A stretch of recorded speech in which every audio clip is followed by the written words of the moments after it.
when we started talking about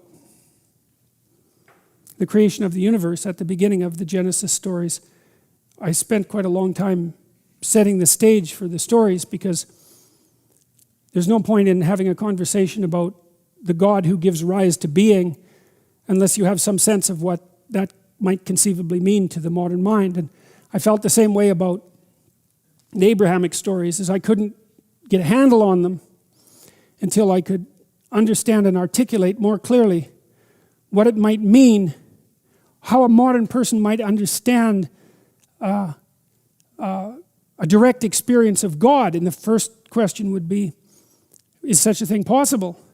And the answer to that seems to be a qualified yes. First of all, it's a universal human experience. That's a very strange thing.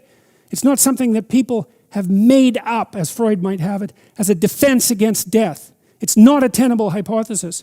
It's a realm of potential experience.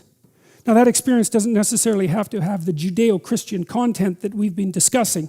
Quite the contrary, there are manifestations of these alternative forms of consciousness all over the world that take on their own peculiar forms, although they're patterned to some degree. Like the hero myth, for example, the myth of the fight against the dragon seems to be unbelievably widespread.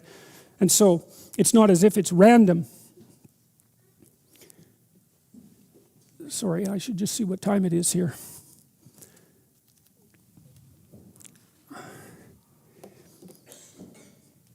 But there's not much point in having a discussion about what happens to Abraham unless you can conceptualize it in terms that are amenable to modern skeptical consciousness.